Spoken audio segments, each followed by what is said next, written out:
It's always sad when something we love comes to an end, but if things didn't come to an end, they would stop being loved eventually. That is the simplest way I can sum up how I feel about Stranger Things, a beloved show on Netflix that I've been watching for such a long time, coming to its climactic end. Also, y'all dig the Stranger Things t-shirt I got? I got it at Walmart for $4.50. With only 4 episodes left to come out, 3 on Christmas, and the finale at New Year's Eve, I felt I should spend some of my remaining 2025 talking about the bits of Stranger Things 5 that have come out. The first 4 episodes of season 5 are already out, and if I were to select a couple adjectives to try and describe them, it would be jaw-dropping, awe-inspiring, beautiful, charming, endearing, and tense. Tense would be another one. So here today in this video, we're gonna be having somewhat of a discussion about some of my favorite aspects of the first 4 episodes of season 5.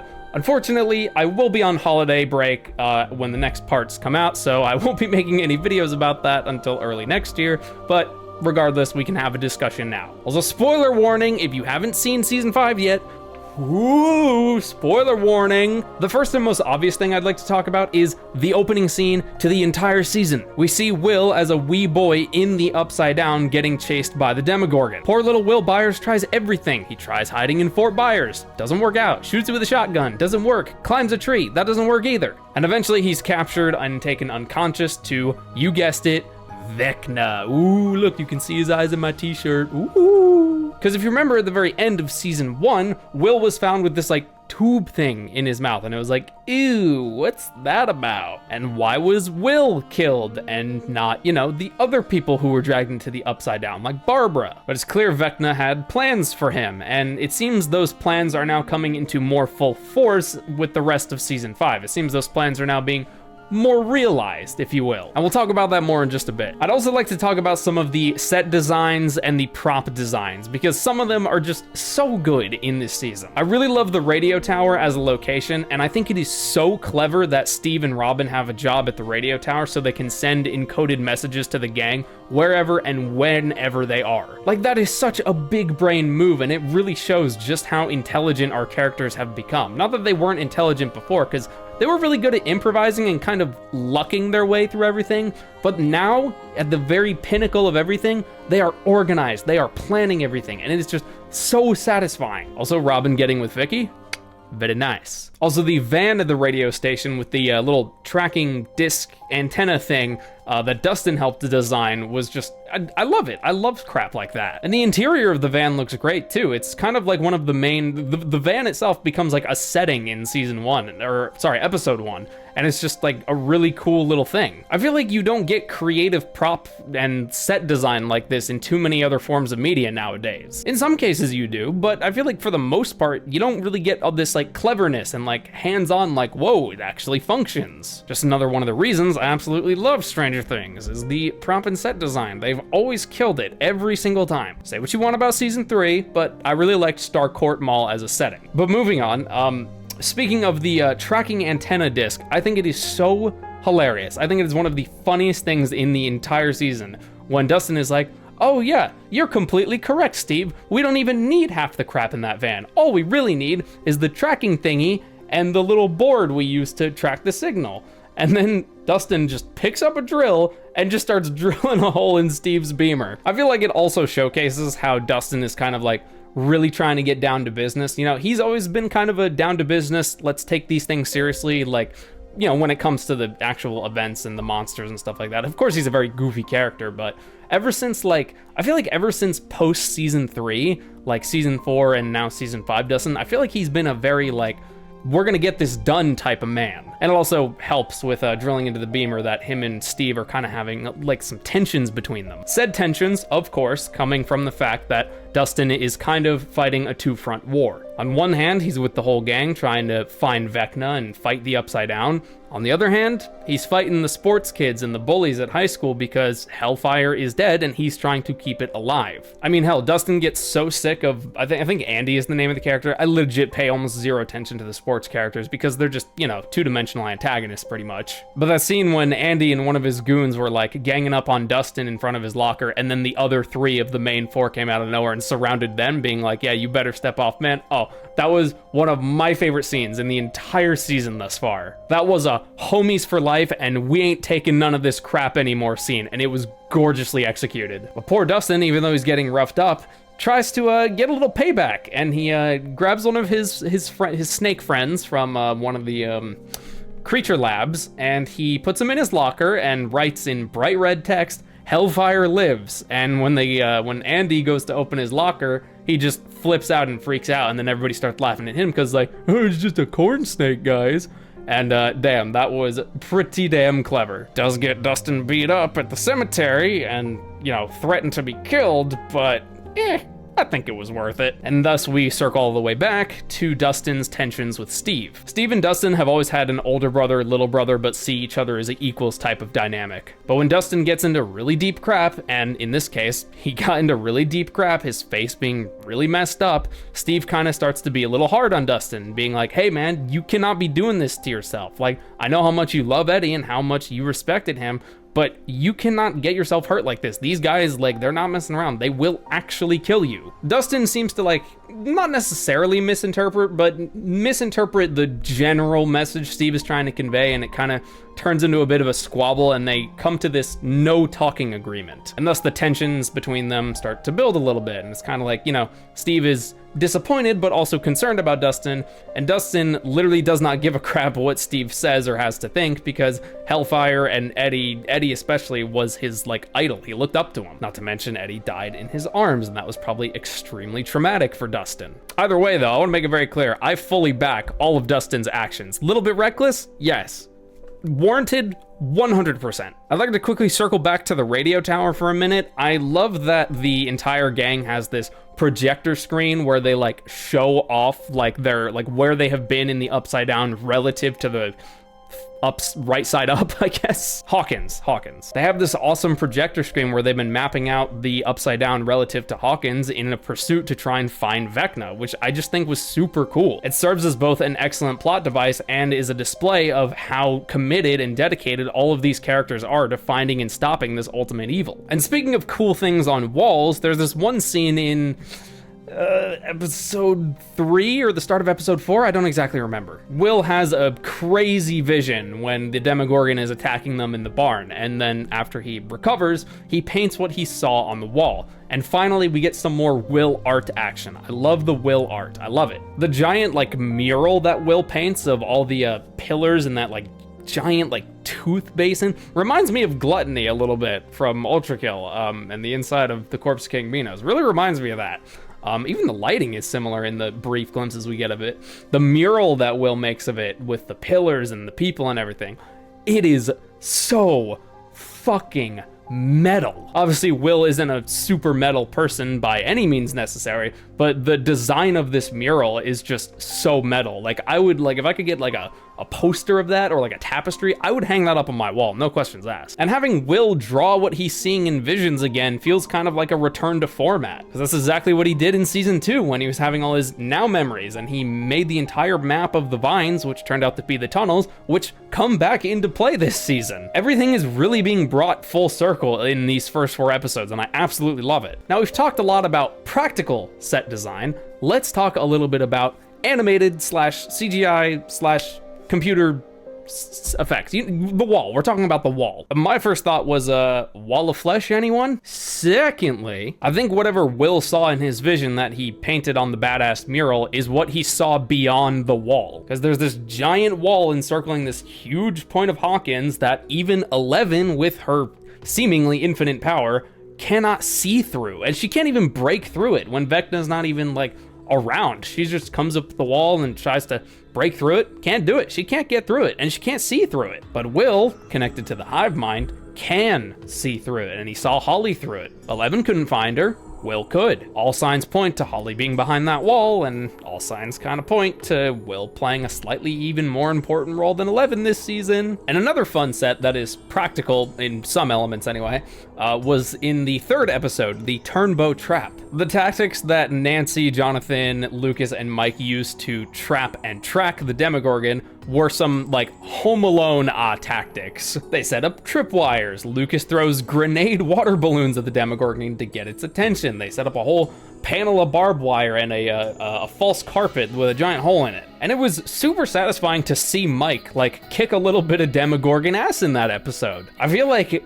through seasons 1 through even partially in season 4, all the way up to season 4, it feels like our main 4, you know, Dustin, Lucas, Mike, and Will, it felt like they were all kind of defenseless and helpless for the most part. At least Nancy, Jonathan, and Steve had an age, physical, and ranged advantage in Nancy's case, but our main 4 always felt kind of defenseless and helpless. But now in season 5, they're really grown up. Like, they've grown up quite a fair bit. They're pretty much the age, if not a tiny bit older or younger, than when Steve, Nancy, Jonathan, God, why am I forgetting so many names? There's so many characters in this damn show. They're pretty much the same age that the teens were in season 1 or even season 2. They're grown up now. They're stronger, they're bigger, they're wiser. So seeing them kick some ass is very satisfying. They're not little kids anymore. They're not totally helpless or useless. Not that they were ever useless, but in some scenarios it was like, what the hell are you guys doing? Come on. And speaking of our characters growing and maturing, there's 2 characters I'd very much like to talk about because they have a newfound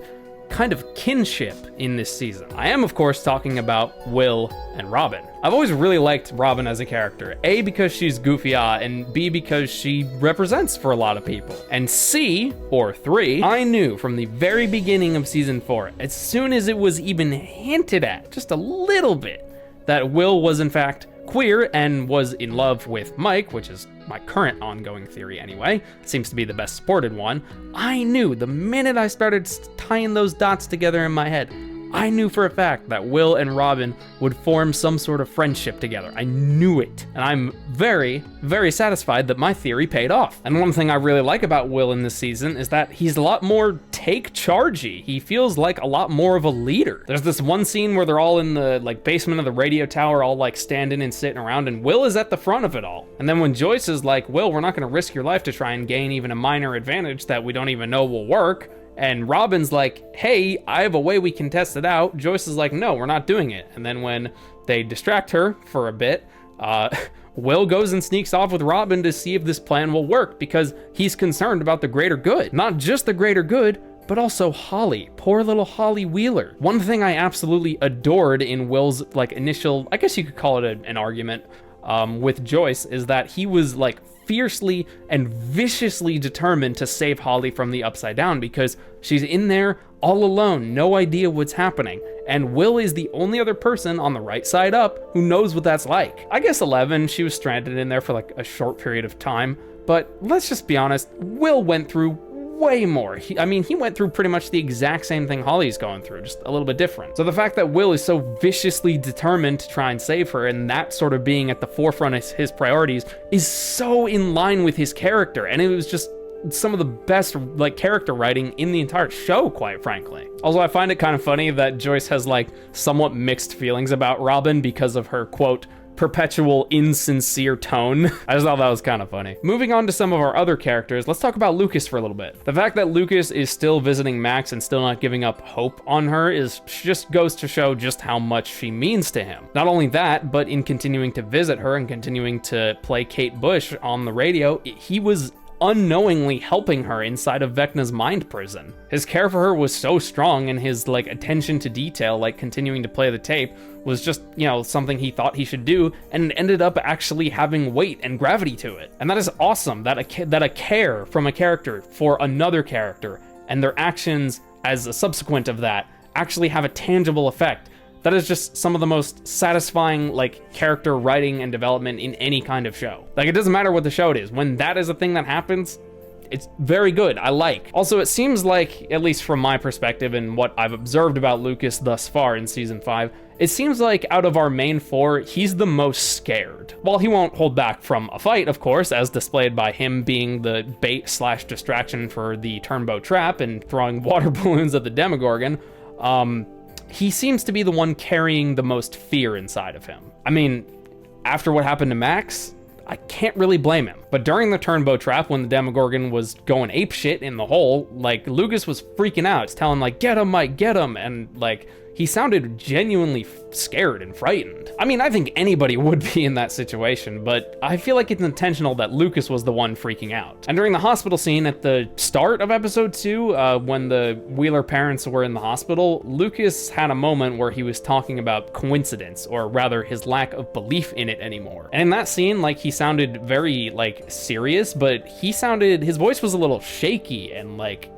concerned and nervous. And I feel like these little subtleties about Lucas's fear and nervous state of being after everything that's happened to him, I feel like those must be completely intentional. Lucas is gonna have some kind of fear or moment of fear to conquer in this season. I just know it for a fact. Also, speaking of episode 2, the title of the episode, The Vanishing of Holly Wheeler, is such a great callback to the very first episode of the show. Not to mention the events that take place in it are very similar to the events that happened in the very first episode of the show. Only difference this time is that the parents also get hacked and slashed and barely make it out of there alive, whereas with Will, nobody else was home. Not to mention the events of episode 2, season 5 take place canonically, take place 3 days before Will vanished. November 3rd, Will vanished on the 6th. And that is just more poetic symmetry showing that, like, oh yeah, this is the big one. Whatever Vecna's planning, whatever he has been planning since the day that changed everything,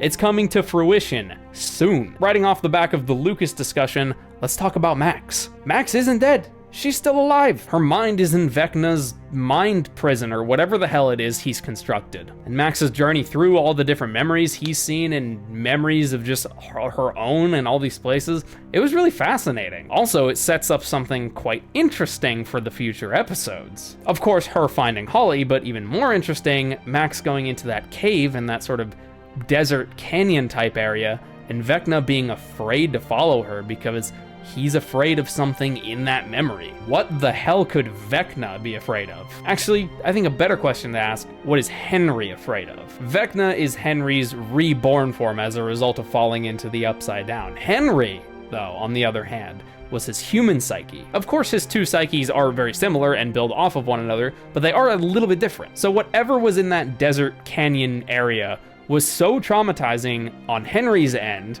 that, it affected his entire psyche as a whole. It's like, I need Max for my plans, for my super evil Vecna plans, but I am so afraid of that memory and don't want to revisit it that I ain't gonna follow her. So whatever that memory is, might just be a key to stopping him. Or perhaps, even in an ironic twist, redeeming him in a sense, or getting him to lower his guard even just for a moment. Either way, very excited to see what that's all about. And speaking of Vecna, let's talk about the main man himself. His new design is terrifying, and I love it. It looks like something out of Doom. And one thing I've noticed about his new design is that it's kind of obvious. He's thinned down a little bit. Yeah, he's got more tentacles and stuff going on, but it's clear that he's thinned down a bit. He's lost a little bit of biomass ever since the kids did him in the last season. Because let's be honest, they did him in kinda hard in season 4. 3 Molotovs to the chest, and 3 or 4 shotgun shells to the chest as well? Even an interdimensional super being like Vecna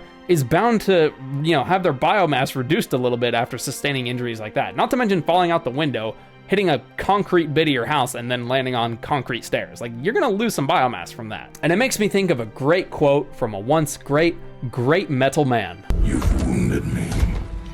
I give you full marks for that. I feel like that's something Vecna would say. I feel like that's maybe not to that, to the letter, but I feel like that Ultron quote is something Vecna would say, in a vaguely similar way. Also, we get a tiny bit of insight into what Vecna's plan really is. Not enough to have a completely painted picture, but enough to where we can take some educated guesses. His plan seems to be to rebuild the world, and he plans to repopulate it with 12 distinct humans, 12 weak humans that he can remold and reshape. And if you're gonna rebuild the world, you first must burn down the old one. Not to mention, in season 4, Nancy had a vision that Vecna showed her, and she saw Hawkins burning and people dying, and I'm sure that would spread throughout the entire world with the army of monsters she saw. So I think it's safe to say that Vecna's gonna destroy the world and then rebuild it once he's remolded his humans. And I think that was his original intention with Will, because at the time, when Will was younger, he was quite weak-minded and weak-spirited and weak-hearted a bit. Will was just a little bit weak. Yeah, there's nothing wrong with that. I mean, he clearly had a degree of courage and survival instincts to protect himself with the shotgun, but still, that plan failed, and then Vecna took time to take a step back and reevaluate, and now he's got a new master plan. And one of the flaws he's corrected in that master plan is, well, the fact that Will was rescued. I have full belief that Vecna never intended for Will to be rescued ever. But this time, no one's gonna be able to get to his new victims behind that wall, because even Eleven can't get through it. And the fact that she can't get through it, and the fact that she can't even see through it, makes me think that she might not be the one to get the kill on Vecna. No. I think that honor might belong to another character. I think that maybe, just maybe, Will get the kill on Vecna, especially after that episode 4 finale, am I right? One thing I really love about Will getting powers is that A, I was correct many years ago after the end of season 3, when people started theorizing that, hey, you know, Will's got this weird connection to the hive mind, apparently. I mean, we weren't even 100% sure what it was. But people started theorizing back then that Will was gonna have powers by the end, and that's exactly what happened. But the other thing I really love about that reveal and cinematic climax was the fact that Robin's advice to Will about like finding all the answers, about how she had the answers the whole time and she just lost herself trying to depend and hope about someone else, the fact that that was the catalyst for Will to find his strength and start pulling the strings the other direction away from Vecna and take control of some parts of the hive mind, the fact that that was the catalyst was just peak character development. Also, I think it's important to note that Will's eyes turning white when he sort of unlocked his true potential, if you will, and the fact that he killed those Demogorgons trying to kill the gang in the exact same manner that Vecna kills his victims is very unsettling, ominous, and a tiny bit worrying. But I do think that if Will gets the kill on Vecna, it might come at something of a cost. I have 2 working theories at the moment. They're vague and, you know, a little bit blankety, but I'm gonna lay them out for you anyway. Theory number 1, Will gets the Vecna kill earlier in the season than expected, perhaps in the second to last episode. But as a result, if he kills Vecna in the same way that Vecna kills, that means he'd be absorbing him. Because as we all know, when Vecna kills, he doesn't just kill, he consumes. He consumes memories, he consumes minds, he consumes energy. And if Will kills in the exact same fashion as that, where he consumes as opposed to just killing, then he'd be absorbing Vecna, and that might cause a couple of problems. Problem number 1, Will still be deeply connected, even more so after the kill, to the hive mind than he ever was. That deep of a connection might cause him to completely lose his mind, and the creatures get even more feral and more insane and more voracious, because the kind of mixture of all of Vecna's evil being absorbed into all of Will's good will kind of cause just a chemical cancel out, and it'll cause all the creatures to just go insane and maybe make things worse than they already are. And it turns into a situation where the only way to stop these monsters from invading is to kill Will to destroy the central mind of the hive mind. Or alternatively, this isn't the second theory, just another branch that this theory could go. Alternatively, Will kills Vecna, like I said, in the same way, consume, not kill, and Vecna completely takes over him and corrupts him, and Will, being kind of younger and smaller and probably easier for Vecna to manipulate overall, Vecna will just control him through his body, and Will just be the new Vecna. Like, Will still be in there, but his body and newfound power will now enable Vecna through Will's body to see his plans through flawlessly. And now for theory number 2. Will might get the Vecna kill and not do any of the absorption, killing, consuming theory. He might not even do that. He might just be able to kill him without any repercussions to himself, but the cost this time might be someone else. It's damn well possible that Robin, the person who catalyzed Will's rise into being able to control the hive mind more, it's possible that Robin might get killed, and that will be Will's final catalyst to be able to fully have enough power and will, ironically, to kill Vecna, because he's found this brand new kinship in Robin, who is like the only other person in Hawkins that we know of who is queer, and he can sort of confide in and feel comfortable talking about that sort of thing with. And it's clear as soon as Robin finished giving her speech about like having all the answers and watching that videotape of her younger self, It's clear that as soon as everyone turned around to be like, hey, catch up, and the two just burst out laughter, that they have formed a very, like, strong bond, because they have almost no one else they can go to. I mean, Robin has Steve, but Will doesn't have anybody else. You could argue he could go to his mom, but we've never seen him do that. We've never seen him go to his mom about this sort of thing, probably because he doesn't want to, like, want her thinking that he's weird or strange or whatever. So the cost of Will killing Vecna might come at the cost of Robin being the thing that pushes Will to do it. And then